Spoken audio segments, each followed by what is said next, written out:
Jennifer Kennedy, she's a resident who evacuated out of Pasadena because of the Eaton fire there. She joins us now. Jennifer, how fast did you have to evacuate? Oh, Todd, thanks for having me. It went really fast. You know, we had these high winds. We knew the winds were coming. We'd had a windstorm back in 2011, and I thought I was preparing for a power outage. And I was just in the house finding our lanterns and getting our batteries and flashlights and everything, when I also thought, you know, maybe I'll throw a few things in the car just in case. And when I went outside, I could smell smoke. That was at about 6:45. And we quickly started putting things in the car, and within 15 minutes, the smoke was coming down. The neighborhood was filling with ash and smoke. And then as we grabbed the last few things out of the house, the power went out. So we could no longer even see what we were doing. And it went from, maybe we should think about maybe evacuating, to, oh my God, we're evacuating. Unreal. Can you describe for us what the winds feel like? Because a standard Santa Ana feels warm. It feels somewhat comforting, but very dry. But we're talking a scope of wind speeds that are something that I don't even know if you've ever experienced there. So describe it for us. Oh, yeah. Again, in 2011, we had this big windstorm, and it was awful, and it downed power lines and trees. This is beyond that. It's hurricane strength. I keep hearing that. We're hearing 70 miles an hour, and we're feeling it even in the car as we were slowly trying to get out of the neighborhood.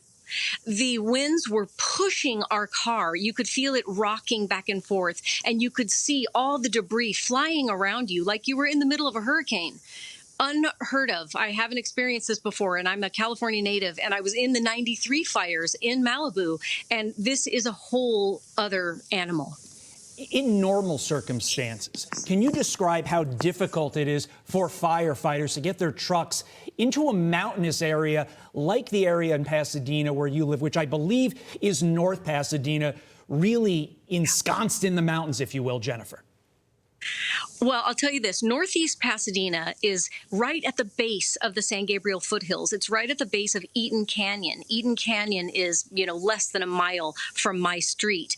We are not considered a mountain area, or they got to just go straight up Altadena Drive. It's not hard. It's over next door in Sierra Madre, where they have all those tiny canyon roads, and they are tiny. And I can't imagine how they manipulate huge engines and other rigs up in those canyons. The same with the Palisades. This is heartbreaking. The streets are small. They are winding and curving. I don't know how they do it. We're lucky in our area of Northeast Pasadena. It's just a little suburban neighborhood with crisscross streets. So I can't tell you, though, because we're not there and I have no way of knowing. I don't even know what's happened to our neighborhood. You heard the footage of the senior citizens who were evacuated from their living facility. That's about 5 blocks from my house. Wow. Before we let you go, how is your family holding up? How are you holding up, Jennifer? We're lucky. We're grateful. We're fine. We evacuated to friend's house. We were able to grab our pets. We're safe. My daughter is shook, but we feel grateful just to be safe and to have been able to evacuate without it being too much of a crisis. We're just so worried for the Palisades people and Malibu and all the other affected areas. This is a nightmare. It's like a hellscape out here. Jennifer Kennedy, thank you for your time. Stay safe, please. Thank you so much.